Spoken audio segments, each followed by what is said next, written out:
The chill morning air carried a stillness that belied the violence of the previous night in Leadville, Colorado. 1879. Lily Harper stood at the edge of town, her trembling fingers clutching a worn leather journal as the only tangible evidence of her existence before the bandits came and destroyed everything, including her ability to speak.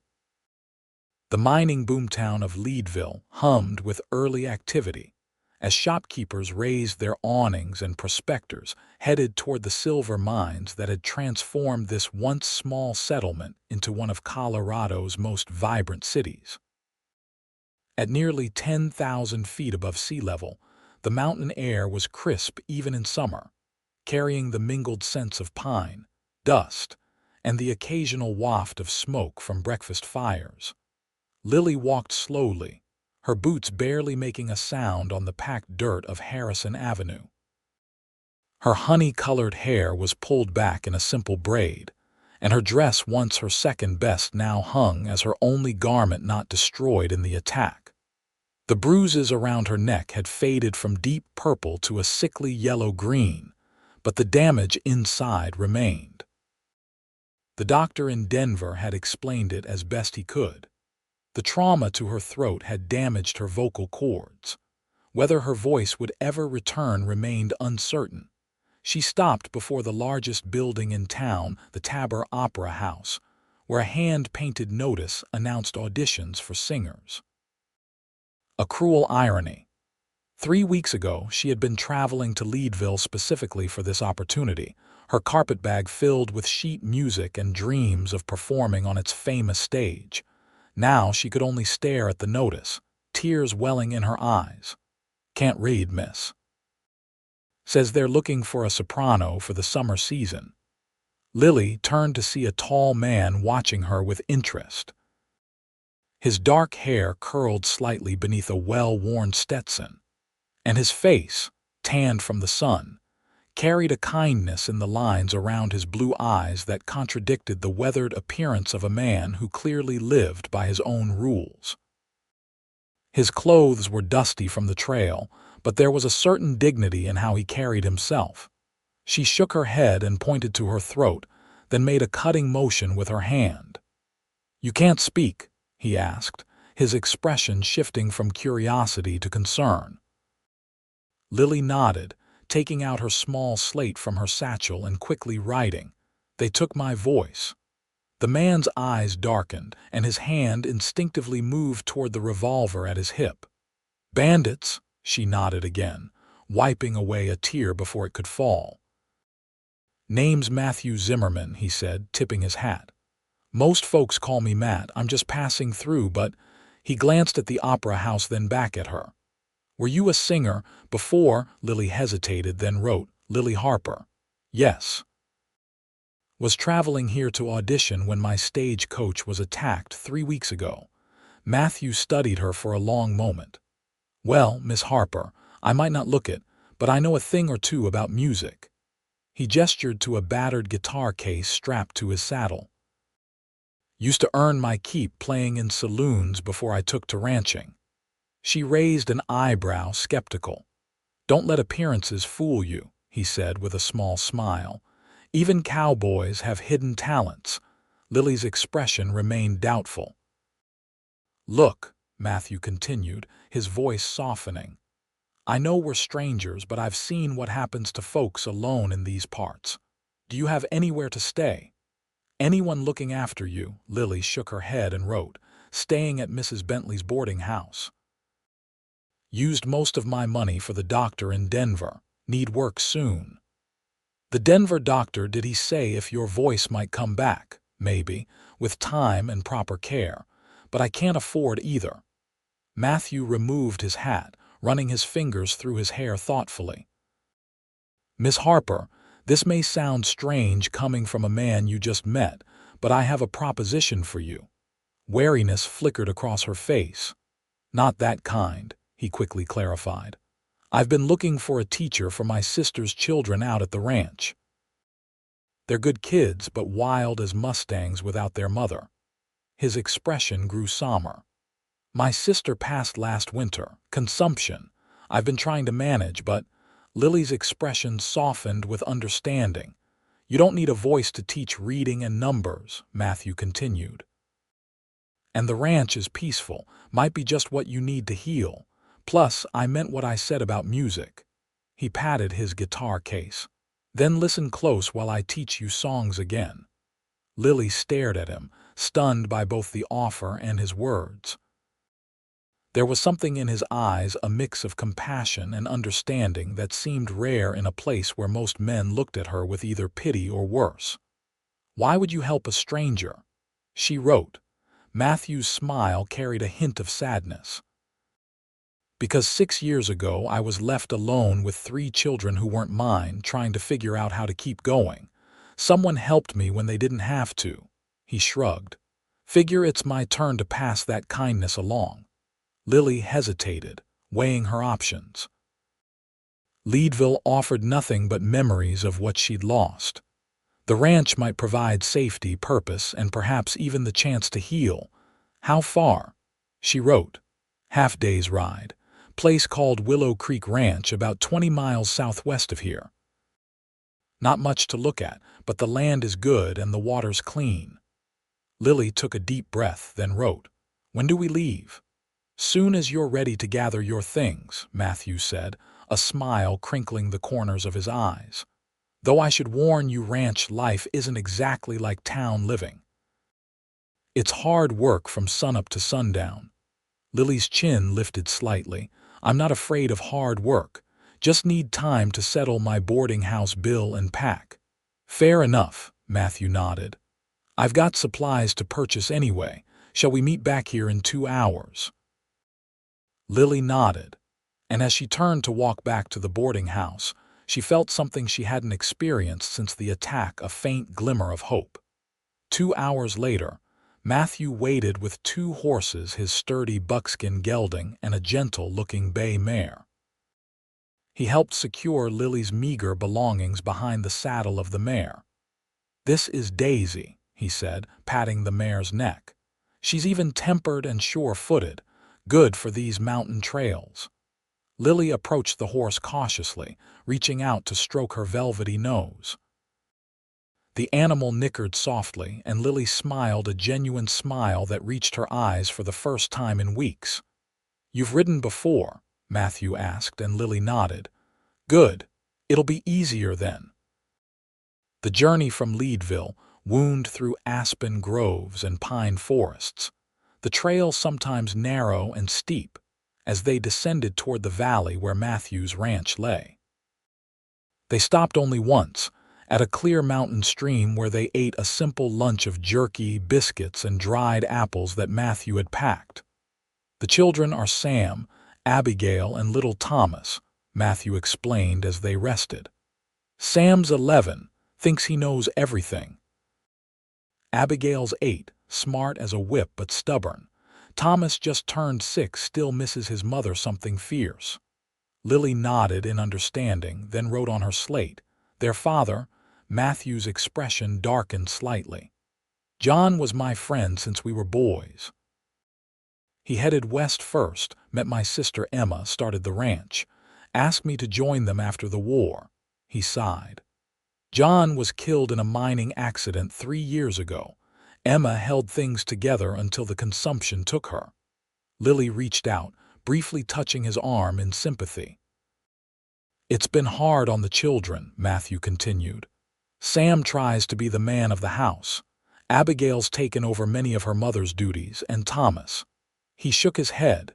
"He's withdrawn, barely speaks anymore." Lily wrote quickly, "Perhaps I'll understand him best then." Matthew studied her face for a moment, then nodded. "Perhaps you will." As the afternoon stretched on, the land opened up, the forest giving way to rolling hills dotted with wildflowers. Finally, they crested a rise, and Matthew halted his horse. "There it is," he said, gesturing to the valley below. "Willow Creek Ranch." The ranch spread across the valley floor, nestled beside a ribbon of silver water lined with the willows that gave the place its name. The main house was a substantial log structure with a stone chimney. Nearby stood a barn, corral, and several smaller outbuildings. Fields of hay stretched to the east, while cattle grazed on the hillsides to the west. "It's not much compared to some of the big operations," Matthew said, "but it's home." As they rode down into the valley, Lily noticed 3 figures emerge from the house, the children, she presumed, coming to see who was arriving with their uncle. When they reached the yard, Matthew dismounted and helped Lily down from her horse. "Uncle Matt!" cried the youngest boy, racing forward to throw his arms around Matthew's waist. "There's my Thomas," Matthew said, ruffling the boy's hair. "Were you good for Mrs. Wilson?" "Yes, sir," the boy nodded solemnly. An older woman appeared in the doorway, wiping her hands on her apron. "Thank the Lord you're back, Mr. Zimmerman. These young'uns have been asking about you every hour on the hour." "Thank you for looking after them, Mrs. Wilson," Matthew said. "Children, I want you to meet Miss Lily Harper. She's going to be your new teacher." The children regarded Lily with curious eyes. Sam, tall for his age with his uncle's blue eyes, gave a polite nod. Abigail, dark-haired like her mother had been, offered a small curtsy. Thomas merely stared, his brown eyes wide and wary. "Miss Harper can't speak right now," Matthew explained gently. "Her voice was hurt by some bad men, but she can hear just fine and she writes what she wants to say on this slate." He showed them the small chalkboard Lily carried. "Is it forever?"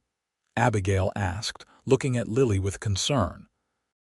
"Not being able to talk?" Matthew glanced at Lily, who shrugged slightly and wrote, "The doctor hopes my voice will return with time." "Until then," Matthew continued, "Miss Harper will teach you your letters and numbers, and I thought maybe we could all help her by learning to communicate in new ways." "Like the Indians do with hand signs?" Sam asked, suddenly interested. "Something like that," Matthew nodded. "Now, why don't you show Miss Harper to the spare room while I see to the horses?" As the children led her into the house, Lily felt both trepidation and a strange sense of belonging. The main room was simply furnished but clean, with a large stone fireplace, a wooden table with benches, and several comfortable-looking chairs. Shelves lined one wall, filled with books more than she would have expected on a frontier ranch. The children showed her to a small but pleasant room at the back of the house. It held a narrow bed with a colorful quilt, a washstand with pitcher and bowl, a chest of drawers, and a small writing desk near the window. "Mama used to sew in here," Abigail explained. "But Uncle Matt cleared it out for you." Lily smiled her thanks and wrote, "It's lovely, I'll be very comfortable." "Can you really not talk at all?" Sam asked bluntly. "Samuel," Abigail scolded. "Uncle Matt said not to pester her about it." Lily shook her head and wrote, "It's all right. I can't make sounds, but I'm hoping that will change." "Does it hurt?" Thomas asked quietly, the first words he had spoken to her. Lily wrote, "Not anymore. Just feels strange, like something's missing." Thomas nodded with unexpected understanding, "Like when Mama went away." The simple comparison touched Lily deeply. She knelt down to the boy's level and wrote, "Exactly like that." That evening, after a simple but filling supper of venison stew and biscuits, they gathered around the fireplace. Mrs. Wilson had departed for her own cabin down the road, leaving the new household to become acquainted. "Usually we'd read a bit from the Bible before bed," Matthew explained, "but perhaps tonight." He retrieved his guitar case from where he'd left it by the door. The instrument he withdrew was well worn but lovingly cared for, its wood polished by years of handling. "Uncle Matt plays real good," Thomas said to Lily, his earlier shyness beginning to fade. Matthew tuned the guitar, his fingers moving with practiced ease across the strings. "My mother taught me," he explained to Lily. "She was from New Orleans, knew all sorts of songs. My father didn't approve, thought music was frivolous, but she taught me in secret."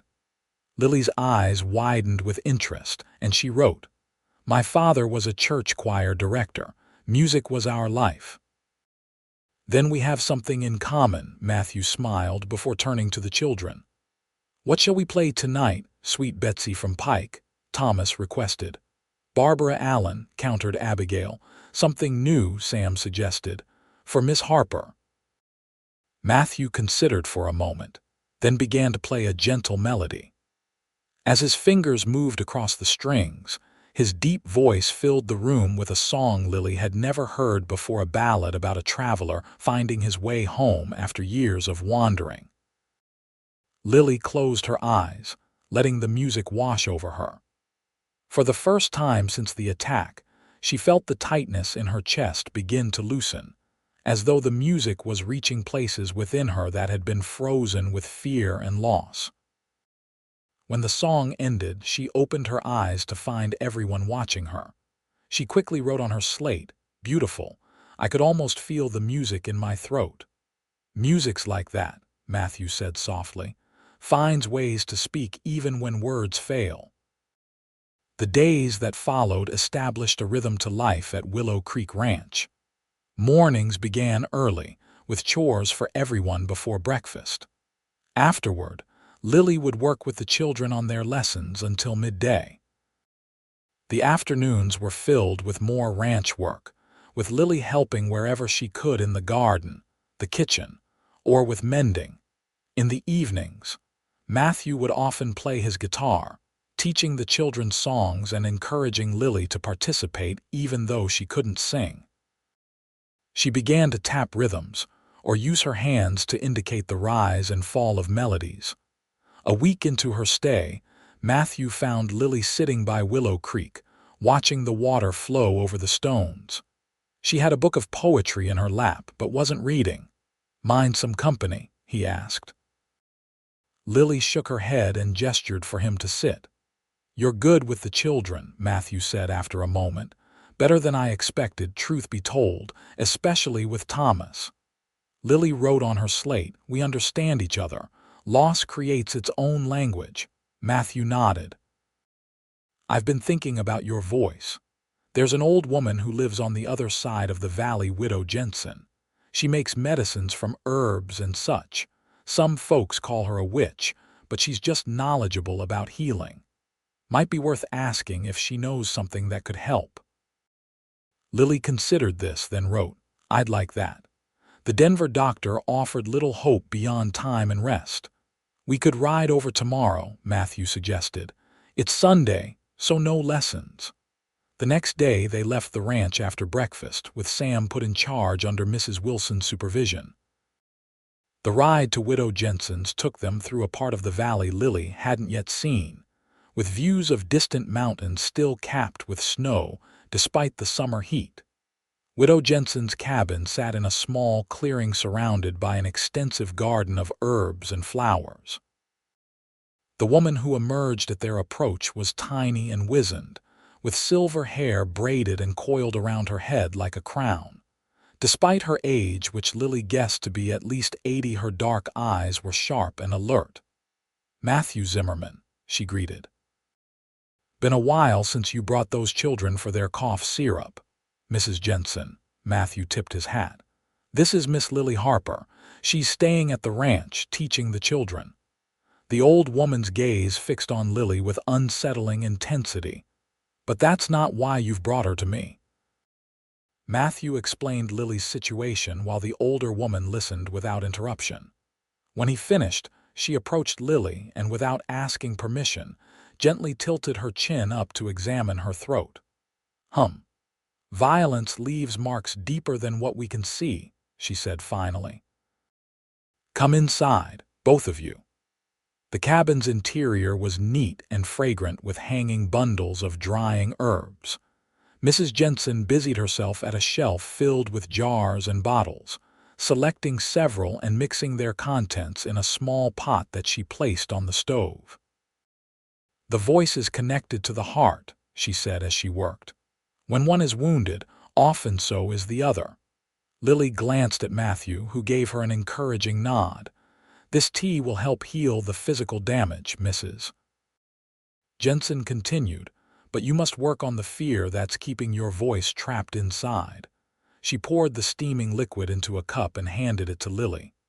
Drink this twice daily, and each day go somewhere private and try to make a sound any sound. Start small. A hum, a whisper of breath. Don't force it, but don't fear it either. Lily sipped the tea, which tasted of honey and unfamiliar herbs. And music, Mrs. Jensen added, looking at Matthew. I hear you still play that guitar, Zimmerman. When I can, he acknowledged. Music opens pathways when words cannot, the old woman said. It remembers what the mind forgets and heals what hands cannot touch. As they prepared to leave, Mrs. Jensen handed Lily a small pouch of the tea mixture and a tiny bottle of oil. Rub this on your throat at night, she instructed. And remember, the voice returns when it feels safe to do so. On the ride back to the ranch, they were mostly quiet, each absorbed in their own thoughts. Finally, Matthew broke the silence. Mrs. Jensen can be intense, he said, but I've never known her remedies to fail. Lily nodded, then pulled out her slate and wrote, Do you believe what she said about fear keeping my voice trapped? Matthew considered this carefully. I think trauma changes a person. After the war, I couldn't stand to be in enclosed spaces for nearly a year. Panic would take me. It wasn't something I could control with willpower alone. What helped? Time, understanding what triggered the fear, and eventually facing it in small ways. He glanced at her. That and having something else to focus on: the children, the ranch. Lily nodded thoughtfully, then wrote, Thank you for taking me there. No need for thanks, Matthew replied. We all need healing of one sort or another. As the weeks passed, summer reached its peak in the mountain valley. The days were warm, filled with the scent of hay being cut in the fields and wildflowers blooming across the meadows. Lily faithfully drank Mrs. Jensen's tea and practiced making sounds when she was alone, though progress was frustratingly slow. The most she could manage was a raspy whisper of air. Yet in other ways she was healing. The nightmares about the attack came less frequently. She gained confidence in her new role, developing creative ways to teach without speaking. She and Abigail created a system of hand signals for common phrases, which the whole household soon adopted. One evening in late July, as the sun was setting and the day's work was done, Matthew found Lily on the porch, watching the alpenglow paint the distant peaks with gold and pink. Beautiful, isn't it? He said, leaning against the porch railing. Lily nodded but didn't reach for her slate. In the weeks she'd been at the ranch, they'd grown comfortable with one-sided conversations, with Matthew seeming to understand much of what she wanted to express through gestures and expressions alone. I've been meaning to ask, he said after a comfortable silence, if you'd like to come into town with me tomorrow. Need to pick up supplies and thought you might enjoy a change of scenery. Lily tilted her head questioningly. It's not Leadville, Matthew clarified. Smaller place called Silver Junction, about 10 miles east. They've got a proper general store, a cafe that makes decent pie, even a little bookshop run by an old professor from back east. Lily smiled and nodded enthusiastically. Good, Matthew said, and Lily noticed a slight nervousness in his manner that wasn't usually there. We'll leave after breakfast. The town of Silver Junction proved to be exactly as Matthew had described, a small but tidy settlement nestled in a narrow valley, clearly prospering from the nearby silver mines, but lacking the boisterous energy of larger boomtowns like Leadville. They left their horses at the livery stable and walked along the main street, with Matthew pointing out various establishments. Lily was struck by how many people greeted him by name, often stopping to chat briefly. Everybody knows everybody here, he explained. One of the benefits of a small town, though it means your business is rarely your own. At the general store, Lily browsed the fabrics and notions while Matthew ordered supplies. She was examining a bolt of calico when she became aware of someone watching her. Turning, she found a fashionably dressed woman regarding her with undisguised curiosity. "You must be Miss Harper," the woman said, stepping forward. "I'm Caroline Fletcher.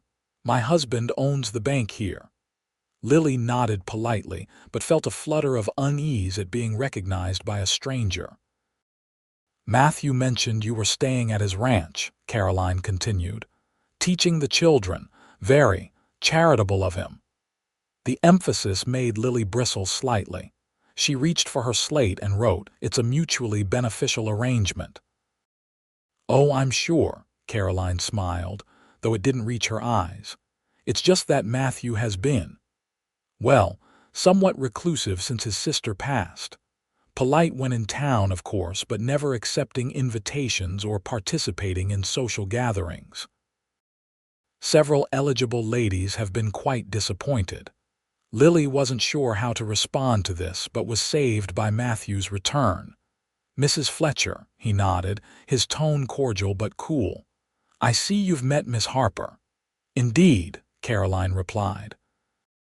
"I was just telling her how pleased everyone is that you've finally found someone to help with those poor children."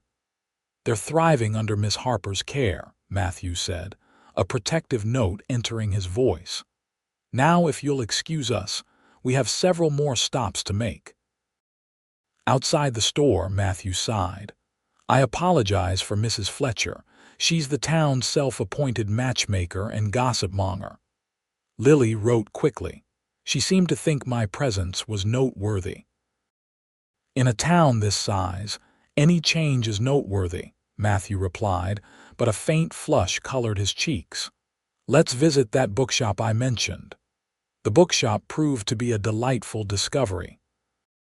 The proprietor, Professor Whitman, was a silver-haired gentleman with spectacles and an encyclopedic knowledge of his inventory. When Matthew explained Lily's situation, the professor immediately led them to a section of music books. "If you were a singer," he said thoughtfully, "perhaps these might interest you." He selected several thin volumes. Songs arranged for piano, but the melodies are clearly notated. "And this," he pulled out another book, "is a collection of exercises for developing vocal strength, written by an Italian master." Lily examined the books with growing excitement, then wrote, "These are wonderful, but I have little money for such luxuries." "Consider them a gift," Matthew said quietly, "an investment in your recovery." Lily started to protest, but Matthew shook his head. "Please, let me do this." Later, over lunch at the cafe Matthew had mentioned, Lily found herself studying him as he spoke with the waitress, noting the way his eyes crinkled when he smiled. How his hands, strong from ranch work, still handled his coffee cup with a certain gentleness.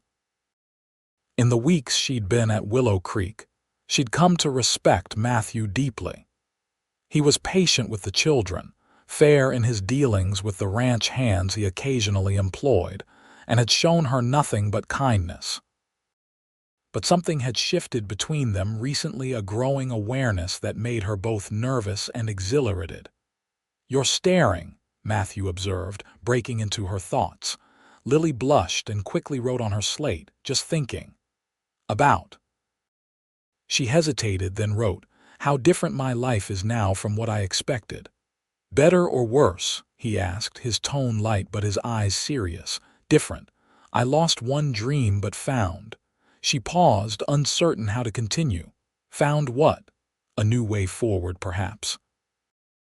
Matthew nodded, seeming to understand what she couldn't quite express. "Life has a way of taking unexpected turns. After the war, I never thought I'd find peace again. Then John wrote asking me to join him and Emma at the ranch. Said the mountains had a way of healing what medicine couldn't." Was he right? In many ways, yes, though some scars remain. Matthew absently rubbed his left shoulder, where Lily knew he carried a bullet wound. "But you learn to carry them differently with time." As they rode back to the ranch that afternoon, Lily felt a contentment she hadn't expected to find again after the attack. The books were carefully packed in her saddlebag, along with a length of ribbon she'd purchased at the general store and a small carved wooden horse she'd chosen as a gift for Thomas. That evening, after the children were in bed, Lily sat at the table examining the vocal exercise book. Matthew joined her, bringing his guitar. "Find anything interesting?" he asked. Lily pointed to a series of simple vocal exercises designed to strengthen the throat muscles gradually. "Want to try them?" Matthew offered. She hesitated, then nodded. "No pressure," he assured her. "Just us here." Matthew began to play a simple scale, looking at the notation in the book. Lily closed her eyes, focusing on the feeling of breath in her lungs, the way her throat should shape the sound. When she tried to vocalize, only a whisper of air emerged, but she persisted, attempting to match each note Matthew played. After several attempts, she opened her eyes and shook her head in frustration. "It's all right," Matthew said gently. "Mrs. Jensen said it would take time." Lily wrote, "But what if my voice never returns?" Matthew set down his guitar and moved closer, taking her hand in his. "Then you'll still be Lily Harper. Still be the woman who's brought light back into this house, who's helped Thomas start talking again, who's taught Abigail to love reading, who's even gotten Sam to admit he doesn't know everything." Tears welled in Lily's eyes, and she wiped them away with her free hand. "Your voice isn't what makes you who you are," Matthew continued, his own voice soft. "Though I hope with all my heart you get it back." Lily squeezed his hand in thanks, unable to express the emotions his words stirred within her. August brought scorching days and the busy work of preparing for winter. Hay had to be cut and stored, vegetables harvested and preserved, meat smoked. The entire household worked from dawn until dusk, leaving little time for music or lessons. Yet somehow, in the midst of the exhausting work, Lily found herself growing stronger. The mountain air and physical labor built stamina she hadn't possessed before. And in quiet moments, she continued her vocal exercises, sometimes with Matthew, sometimes alone by the creek.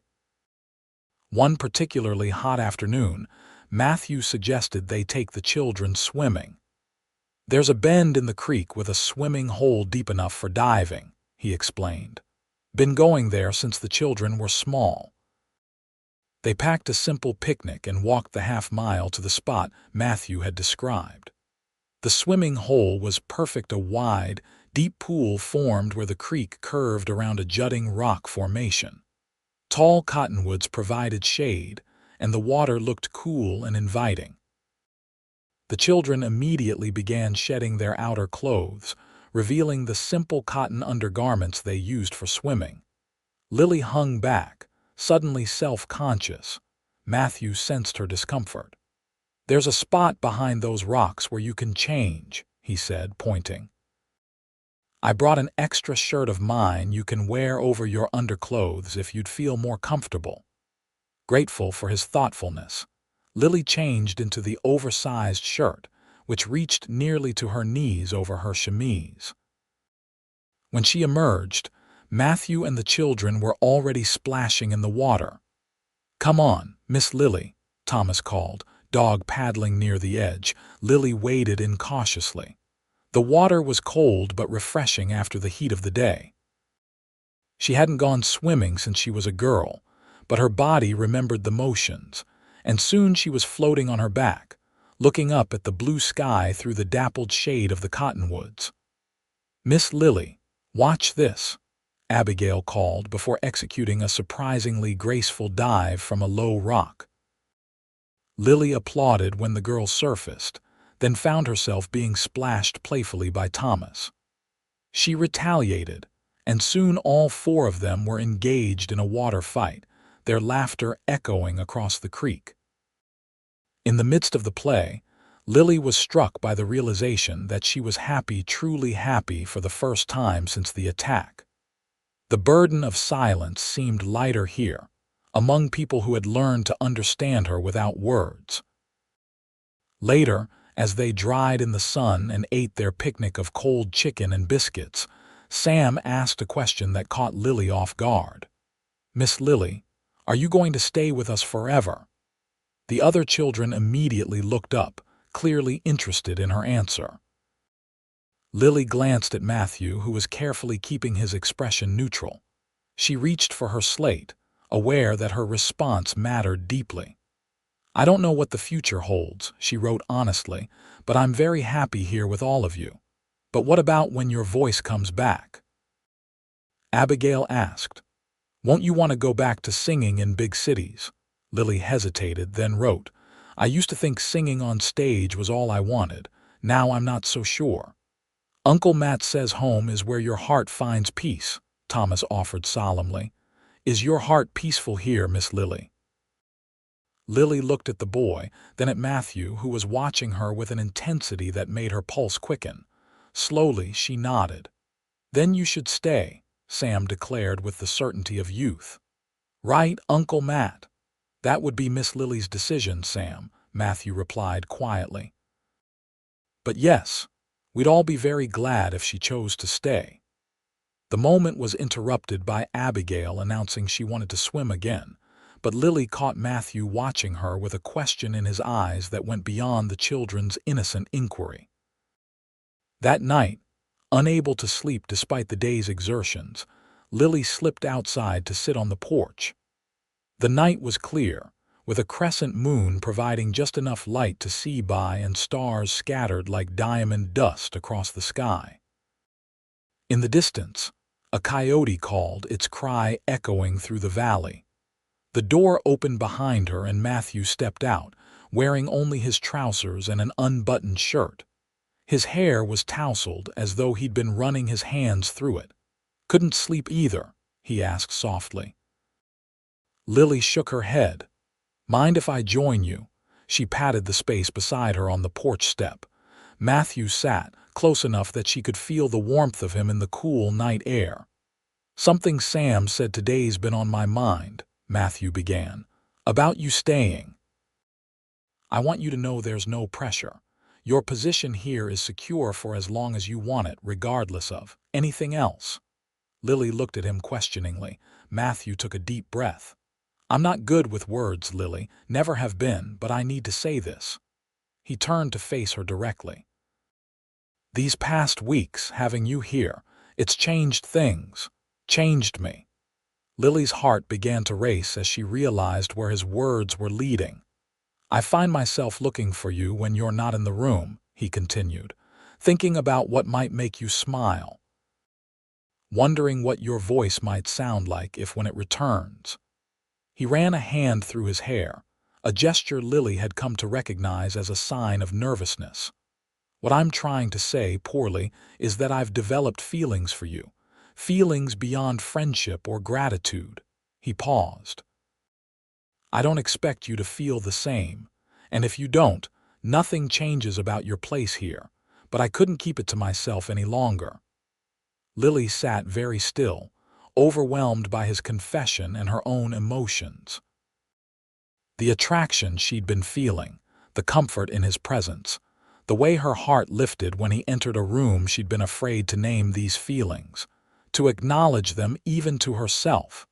Without her voice, she had only one way to answer him clearly. Slowly, deliberately, she reached up to touch his face, tracing the line of his jaw with gentle fingers. Then, with a courage that surprised her, she leaned forward and pressed her lips to his. Matthew remained perfectly still for a heartbeat. Then his arms came around her, drawing her closer as he returned the kiss with a tenderness that made her eyes sting with tears. When they finally broke apart, he rested his forehead against hers, his breathing unsteady. "I take it you feel something similar," he murmured, a smile in his voice. Lily nodded, wishing desperately for words to express what was in her heart. "We can take this slowly," Matthew said, seeming to understand her conflicted emotions. "There's no rush." Lily pulled back slightly and made the hand gesture they had developed for thank you, then placed her palm over her heart. Matthew covered her hand with his own. "I know," he said softly. "I know." As September arrived, bringing cooler temperatures and the first hints of autumn color to the aspens, life at Willow Creek Ranch settled into a new pattern. Lily and Matthew's relationship grew cautiously, with small gestures of affection, a touch of hands when passing tools, a lingering glance across the dinner table, occasional moments alone that ended in sweet, tentative kisses. The children observed these changes with varying reactions. Sam affected disinterest, but seemed pleased. Abigail was openly delighted, peppering Lily with questions about courting that made both adults blush. Thomas simply accepted the shift, climbing into Lily's lap one evening to announce, "Uncle Matt says you might be our new mama someday." "I think that would be good." Lily's eyes had widened at this, and she'd looked to Matthew, who shrugged apologetically. "Children have no sense of timing," he'd said later when they were alone, "or privacy, but he's not wrong about my hopes."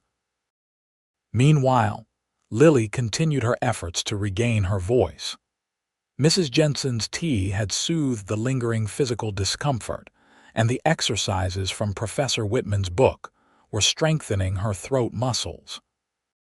Occasionally, when attempting the vocal exercises with Matthew, she managed faint, breathy sounds, not words, but more than the whisper of air she had started with. One crisp morning in mid-September, a visitor arrived at the ranch, the circuit preacher, Reverend Johnson, a kindly older man who traveled between the scattered homesteads and small towns of the region.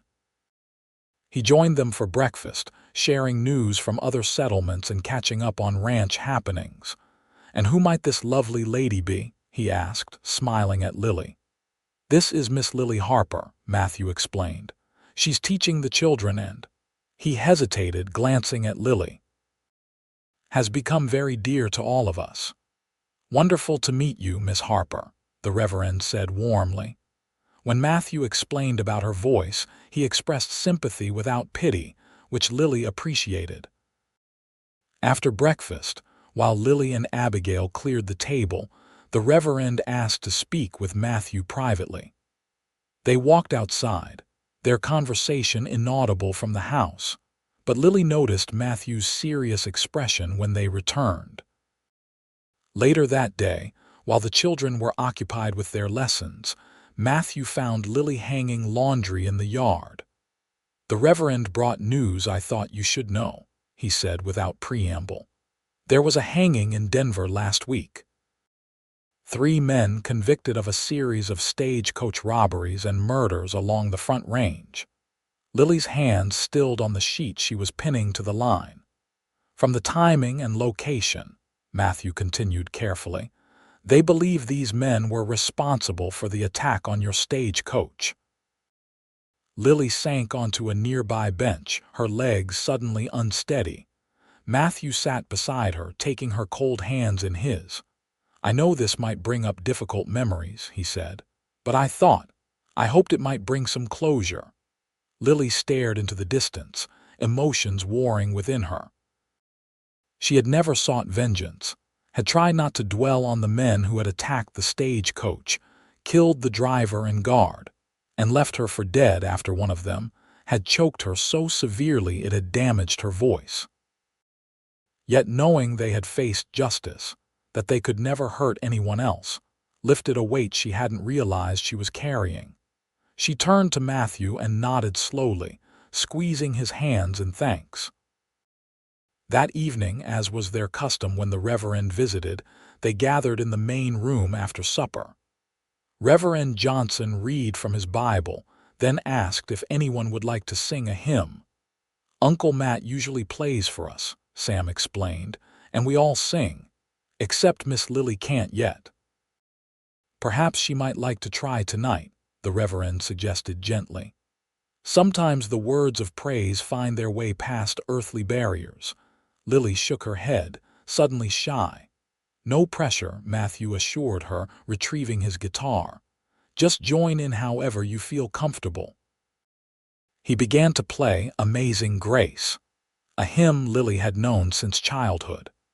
The children's voices rose in familiar words, joined by the Reverend's deep bass and Matthew's warm baritone. Lily closed her eyes, letting the music wash over her, feeling the vibrations of the guitar from where she sat beside Matthew.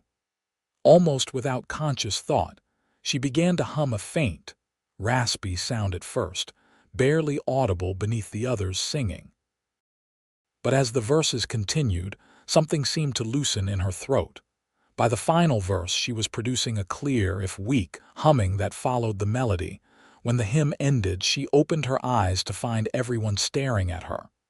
"Miss Lily," Abigail exclaimed, "you were humming." Tears filled Lily's eyes as she nodded, placing a hand to her throat in wonder. "Praise the Lord," the Reverend said softly. "A beginning, Miss Harper, a true beginning." Matthew's eyes shone as he reached for her hand. "Would you like to try another?" Lily nodded, and for the next hour they sang hymn after hymn, with Lily humming along, growing more confident with each melody. By the time the children were sent to bed, she was exhausted but exhilarated. "A remarkable evening," Reverend Johnson said as he prepared to retire to the guest room. "Faith and music can work wonders where medicine fails." After the Reverend and children had gone to bed, Matthew and Lily sat together by the dying fire. Without speaking, Matthew took her hand and raised it to his lips. "I'm so proud of you," he said. "So happy for you." Lily opened her mouth, trying to form words, but only a faint rasp emerged. She shook her head, frustrated. "Don't push too hard," Matthew cautioned. "You've made incredible progress tonight." She nodded, then wrote on her slate. It felt like something finally broke free. Like the news about those men somehow unlocked something inside me. "Mrs. Jensen said your voice would return when it felt safe," Matthew remembered. "Perhaps knowing they can never hurt you again provided that safety." Lily considered this, then wrote, "Or perhaps it was knowing I had found a home here, with you and the children." Matthew's expression softened. "Is that how you feel? That this is home?" Lily nodded without hesitation. "Then stay," Matthew said simply. "Not just as the children's teacher, but as—" He hesitated. "Lily, I know it hasn't been long, but I love you. I think I started falling in love with you that first day in Leadville." Lily's eyes widened, and she pressed her fingers to her lips. "I'm not asking for an answer now," Matthew continued quickly. "Just asking you to consider a future here, with us. With me." Lily took a deep breath, then reached for her slate one more time. What she wrote was simple: "I love you too." Matthew read the words, then set the slate aside and drew her into his arms, his kiss conveying all the emotions words could not. The following weeks brought rapid improvement in Lily's voice. What began as humming progressed to whispered words, then to hoarse but audible speech. Each new sound was celebrated by the household, with the children keeping a list of words Lily had successfully spoken. Matthew was endlessly patient, sitting with her each evening as she practiced the exercises from Professor Whitman's book, playing his guitar to accompany her attempts at singing. Their time together drew them closer, their love deepening with each day. By mid-October, when the aspen leaves had turned to gold and the mountains had received their first dusting of snow, Lily was able to speak in complete sentences, though her voice remained husky and would tire quickly.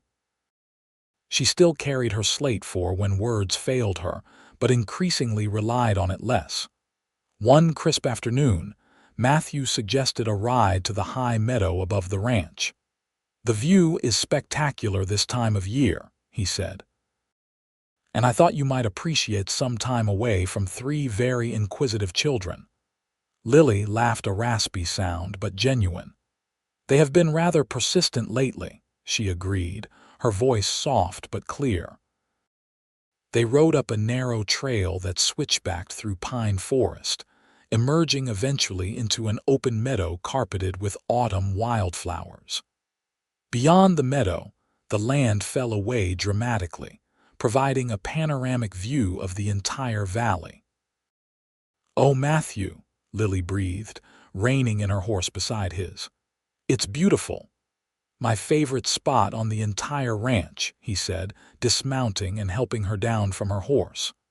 "I come up here when I need to think or pray or just remember how small my troubles are compared to all this." He spread a blanket on a flat rock overlooking the valley, and they sat side by side, taking in the vista of golden aspen groves, dark pine forests, and the silver ribbon of Willow Creek winding through it all. "I wanted to bring you here for a particular reason," Matthew said after a comfortable silence. Lily turned to him, noting the serious set of his features. "Oh," Matthew took her hands in his. "Lily Harper, these past months have been the happiest of my life. Having you at Willow Creek watching you with the children, seeing your courage in facing your injuries, falling in love with you, it's shown me that what was missing in my life wasn't just help with the children or the ranch, but a partner, someone to share both the burdens and the joys." Lily's heart began to race as she realized where his words were leading. "I know it hasn't been long," Matthew continued, "and I'll understand if you need more time. But I love you, Lily. I want to build a life with you, raise these children together, grow old watching sunsets from this very spot." He reached into his pocket and withdrew a simple gold ring. "Will you marry me?" Tears filled Lily's eyes as joy welled up within her. "Yes," she whispered, then cleared her throat and said more firmly, "Yes, Matthew, I will marry you." His face lit with a smile that took her breath away, and he slid the ring onto her finger, a perfect fit. "It was my mother's," he explained. "My father gave it to me before he died, said to save it for when I found the right woman."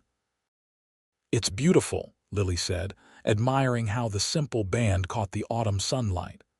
"There's one more thing," Matthew said, his expression turning serious again. "When the Reverend was here, I asked him about something, and he agreed to return in 2 weeks' time." "Return for what?" Lily asked. "For our wedding, if that's not too soon for you," Matthew replied. "Before winter sets in and travel becomes difficult.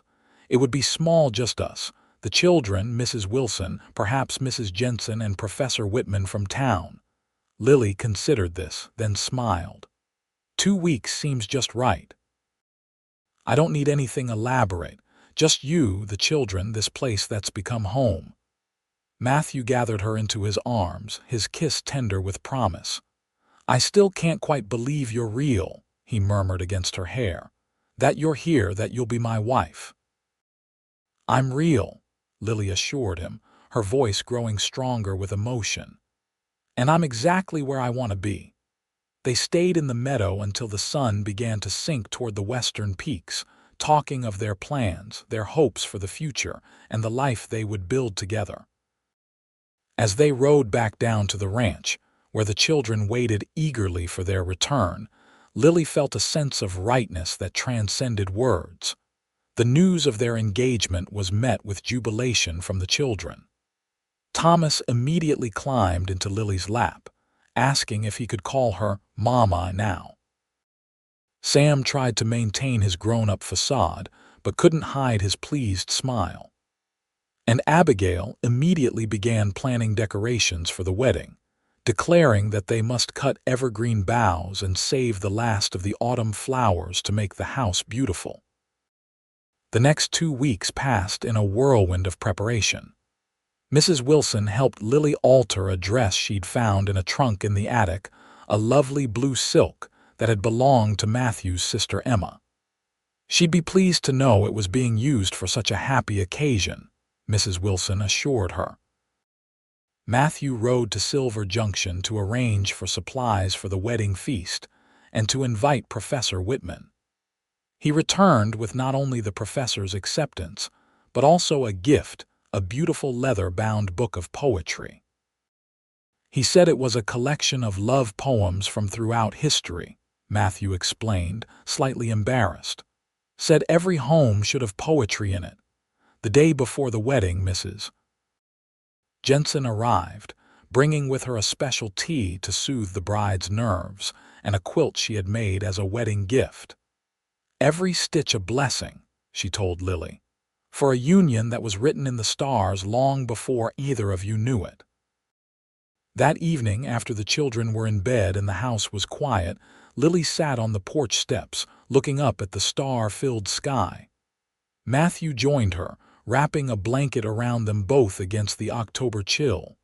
Having second thoughts, he asked softly. Lily shook her head. Just reflecting. 6 months ago, I thought my life was over, my dreams shattered, my voice gone. I couldn't imagine a future worth living. She turned to look at him, her eyes shining in the moonlight. And now I can't imagine wanting any life but this one. Matthew drew her closer. When I was in Leadville that day, I wasn't looking for anything except supplies. Certainly not a wife. But the moment I saw you standing there, looking so lost but still so determined. He shook his head in wonder. Something told me our paths crossing wasn't just chance. Do you believe in fate? Lily asked. I believe God has a plan, Matthew replied thoughtfully. Though his ways of revealing it can be mysterious. Would I have chosen for you to suffer as you did? Never. But am I grateful every day that you found your way here, with all my heart? They sat in comfortable silence for a while longer, watching the stars wheel overhead, until the chill drove them inside to their separate beds for the last night they would spend apart. The wedding day dawned clear and crisp, the kind of perfect autumn day that seemed designed for new beginnings. Reverend Johnson arrived mid-morning, his Bible tucked under his arm and a beaming smile on his face. Professor Whitman followed soon after, bringing with him a small case that he refused to explain, saying only that it was for after the ceremony. With Mrs. Wilson's help, Lily dressed in Emma's blue silk, which had been cleverly altered to fit her smaller frame. Abigail carefully arranged Lily's honey-colored hair, weaving in sprigs of late-blooming asters that matched the dress. You look like a princess, the girl declared when they were finished. Uncle Matt is going to fall over when he sees you. Lily laughed, her voice stronger now with daily practice. Let's hope not. I'd prefer my groom conscious for the ceremony. Downstairs, Matthew waited nervously in his best suit, a dark wool rarely worn and slightly tight across the shoulders. Sam stood beside him, equally uncomfortable in his Sunday clothes, but proud to be serving as his uncle's best man. When Lily appeared at the top of the stairs, Matthew's breath caught audibly. She descended slowly, Abigail behind her holding the trailing end of a makeshift veil fashioned from Mrs. Wilson's finest lace curtain. You're beautiful, Matthew whispered when she reached him, his eyes never leaving her face. The ceremony itself was simple but deeply meaningful. They stood before the fireplace, decorated with pine boughs and the last of the autumn flowers as Abigail had insisted. Thomas solemnly presented the rings Matthew's father's band for him, and his mother's for Lily, which would now serve as both engagement and wedding ring. When it came time for their vows, Matthew spoke clearly, his voice steady with conviction as he promised to love, honor, and cherish Lily for all his days. When it was Lily's turn, she took a deep breath, determined that these most important words would be heard by all. I, Lily Harper, take you, Matthew Zimmerman, to be my husband, she began, her voice still husky but stronger than it had been since the attack. I promise to love you, honor you, and stand by your side through all of life's joys and sorrows, as long as we both shall live. As Reverend Johnson pronounced them husband and wife, Matthew leaned down to kiss his bride, his touch so gentle it brought tears to Lily's eyes. "Ladies and gentlemen," the Reverend announced to their small gathering, "may I present Mr. and Mrs. Matthew Zimmerman." The children cheered, and even Mrs. Jensen wiped away a tear. The celebration that followed was joyful if modest. Mrs. Wilson had prepared a feast that would have done credit to a much larger wedding: roast venison, fresh bread, vegetables from the garden, and an apple pie that Thomas declared was almost as sweet as Miss Lily, Mama Lily. After they had eaten, Professor Whitman cleared his throat and stood, retrieving the mysterious case he had brought. "I have a small gift for the bride and groom," he said, opening the case to reveal a violin. "Music should be part of every celebration, especially for those who understand its power to heal." To everyone's surprise, the professor proved to be an accomplished violinist. He played folk tunes and reels that had them all clapping along, then shifted to waltzes that allowed Matthew to lead Lily in their first dance as husband and wife. "I never imagined this day could be so perfect," Lily whispered as they moved around the cleared space in the main room, Matthew's arm strong around her waist. "It's just the beginning," he promised. "The first day of our life together." As evening approached, their guests departed. First Reverend Johnson, who needed to reach his next destination before dark. Then Professor Whitman, who had arranged to stay with Mrs. Jensen rather than make the journey back to Silver Junction. And finally Mrs. Wilson, who hugged both bride and groom fiercely before heading to her own cabin down the road.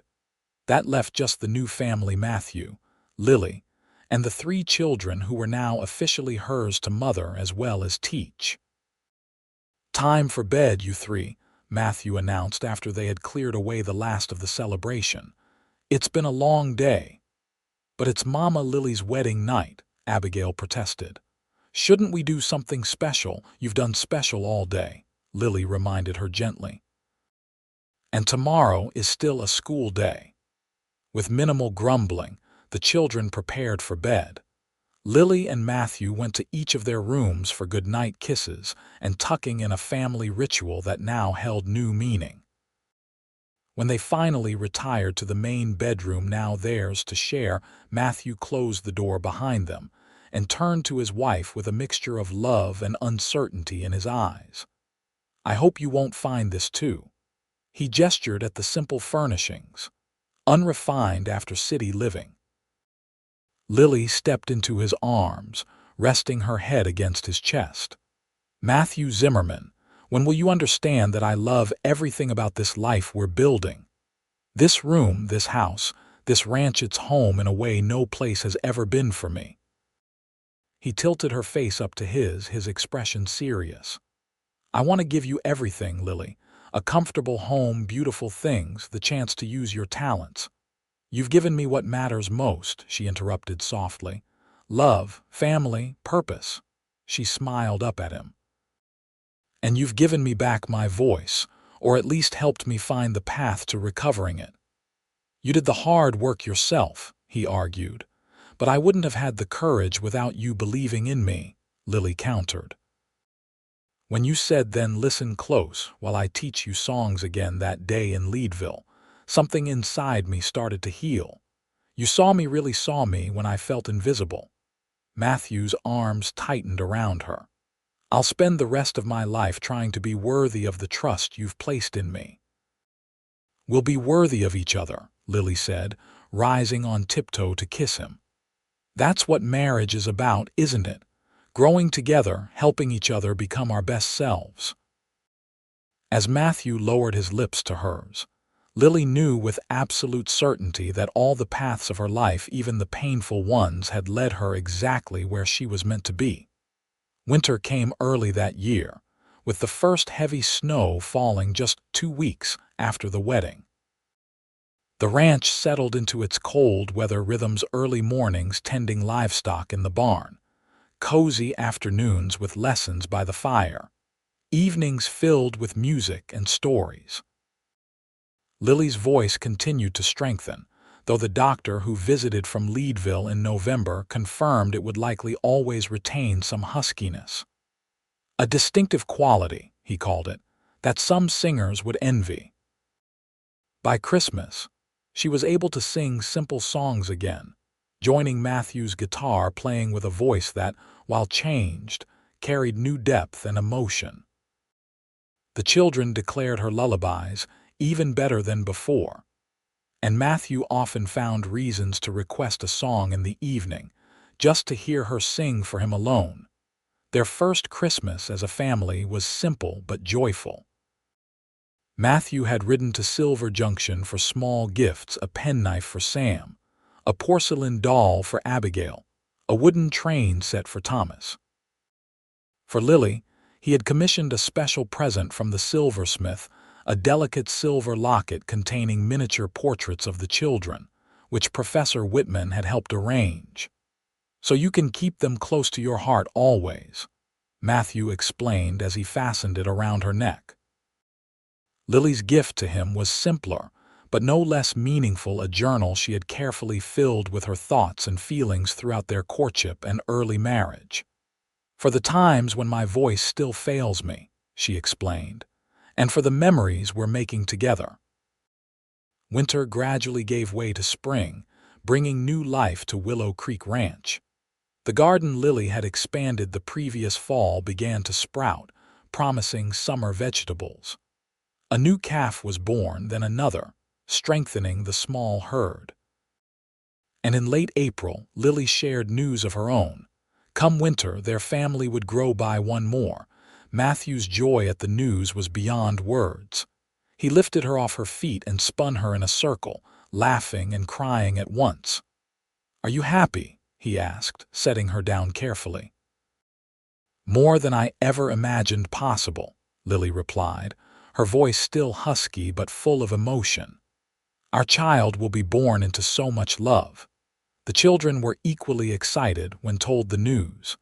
Sam immediately began planning how to rearrange the bedrooms to make space for a nursery. Abigail declared she would be the best big sister ever, and Thomas simply laid his head against Lily's still flat stomach and whispered, "Hello in there. I've been waiting for you." Summer passed in a blur of ranch work, music, and preparations for the baby. Lily's pregnancy progressed smoothly, though the mountain altitude sometimes left her breathless.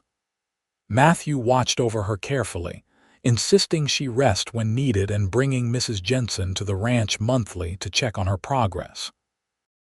"A boy," the old woman pronounced after one such visit in August. "Strong and healthy." "How can you possibly know that?" Matthew asked skeptically. Mrs. Jensen merely smiled her mysterious smile. "I know what I know, Matthew Zimmerman, mark my words." As autumn painted the aspens gold once more, Lily often found herself sitting in the rocking chair Matthew had made for her, looking out over the land that had become her home, marveling at how much had changed in a single year. From a woman silenced by violence to a wife, mother to 3 children with another on the way, teacher, and once again, a singer, albeit of lullabies and folk songs rather than opera arias. The path had been unexpected, but the destination was far richer than any she could have planned. On a crisp October day, almost exactly a year after their wedding, Lily went into labor. Mrs. Jensen had come to stay at the ranch for the final weeks of pregnancy and took charge immediately, sending Matthew to keep the anxious children occupied while she helped Lily through the long process of bringing new life into the world. After hours of labor, as the sun was setting over the western mountains, William Matthew Zimmerman entered the world with a lusty cry that brought tears to his mother's eyes. "Listen to those lungs," Mrs. Jensen chuckled as she cleaned and swaddled the infant. "A singer, like his mama."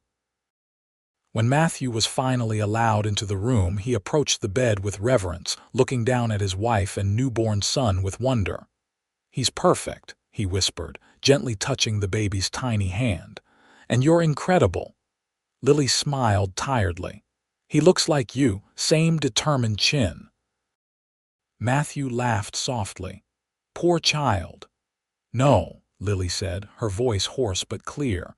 Lucky child, to have you for a father. The children were permitted a brief visit to meet their new brother before being shooed off to bed by Mrs. Jensen.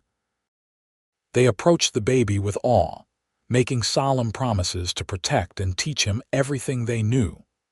Later that night, when the house was quiet and even Mrs. Jensen had retired to the guest room, Matthew sat on the edge of the bed beside Lily, who cradled their sleeping son.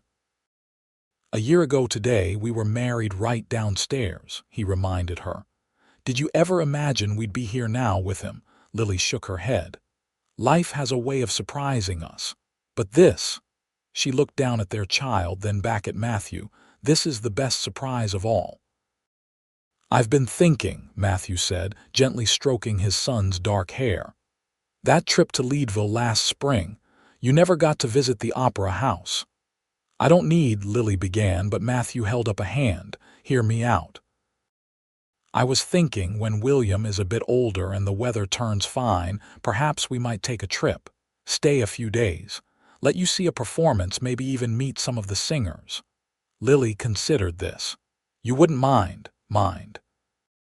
Lily, your voice may have changed, but music is still part of who you are. I'd never want you to give that up entirely. He took her free hand in his.